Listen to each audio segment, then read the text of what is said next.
Hi, I'm Sam Shepard, physical therapist and TPI certified golf fitness expert. On today's segment, we're going to discuss golf injury prevention and fitness for the amateur golfer. Recent research suggests that 63% of all golfers will sustain an injury throughout the golf season. The three main injuries that we see in the clinic in golfers tend to be mechanical low back pain, followed by elbow tendonitis, and lastly, shoulder impingement. Research has also shown that a golfer can increase their clubhead speed, increase their driving distance, and lower their handicap by investing in a simple, off-season strength conditioning program. The golf swing is the perfect combination of mobility and stability. Today, I'm going to go through 4 exercises with you to do at home in the off-season for strengthening and mobility. So today I have Colin with me, who's going to go through some of the exercises with me. The first exercise we're going to be doing today is going to be the quadruped roll-through for thoracic rotation. Inadequate thoracic rotation can lead to hinging in the low back, and like we said before, mechanical low back pain is the #1 injury that we see in golfers. So at home, all we need is a foam roll. We're going to come down into quadruped on all 4s here. We're going to bring our right arm underneath our left, palm up on the foam roll. You're going to take a nice deep breath in, and as you exhale out, you're going to duck and dive through, rotating all the way out, and then from here we're just going to hold for 5 seconds and then come back in.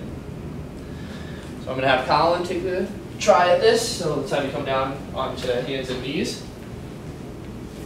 Good. Remember, important to be breathing when we're doing this, so go ahead and bring that right arm under, palm up onto the foam roll. Take a nice deep breath in and out as you come through. Good. Hold there for 5 seconds and bring it back in. So like I said, any inadequacies in thoracic rotation through the mid-spine here can cause us to do a little hinging in our lumbar spine, which is the primary site where we're seeing a lot of these mechanical low back pain injuries. Very good. So at home, if you can do this, let's go 10 times on both sides, holding for 5 to 10 seconds.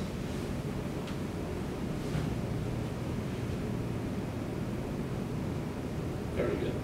So the next exercise we're going to do is going to be hip abduction and hip extension in a golf posture. So we're going to take our golf club, we're going to get into our stance, and then we're going to lift our left leg, bent at 90 degrees. We're going to come out into abduction and back into extension. So I'm going to have Colin take the club. I'm also going to give him a mini band to provide some resistance for strengthening. It's also going to help challenge his balance a little bit more. Good. So the resistance band is going to go right above his knees. Very good. Let's have you get into your stance. Perfect. Let's lift up that left leg at the 90-degree angle. Good. We're going to go out into abduction. Good. And back into extension.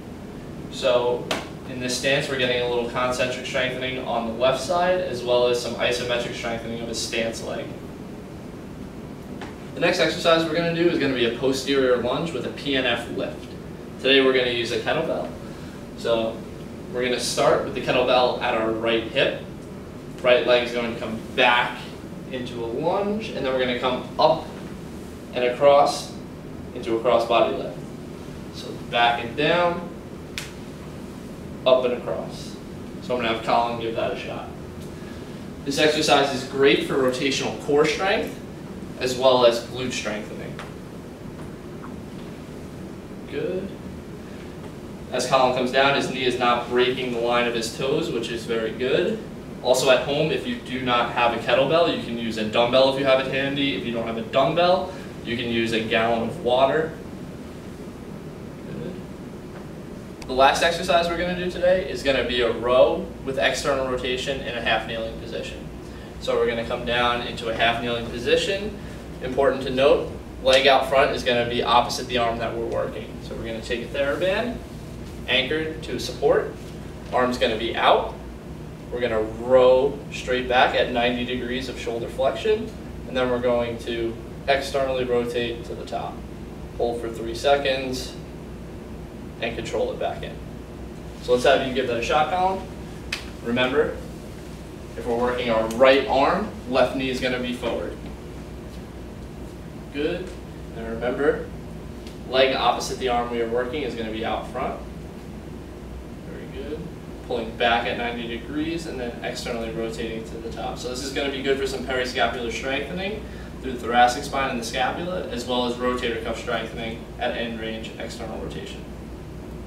As we discussed before, 63% of all golfers will sustain an injury throughout the season. In the average round, a golfer takes about 90 swings per session. That's 90 swings or 90 exposures to injury. Here at Performance Physical Therapy, we want you to get well and stay well. And a simple way of doing that is by performing the exercises we reviewed here today. Also, as part of our TPI evaluation here at Performance Physical Therapy, we take a one-on-one in-depth analysis of your swing as well as a musculoskeletal screen to tailor and personalize a training regimen and strength conditioning program for you. Thanks again for tuning in today for our segment on golf fitness and golf injury prevention. Feel free to stop into any one of our performance locations to take your game to the next level. And remember, hit it long and hit it straight.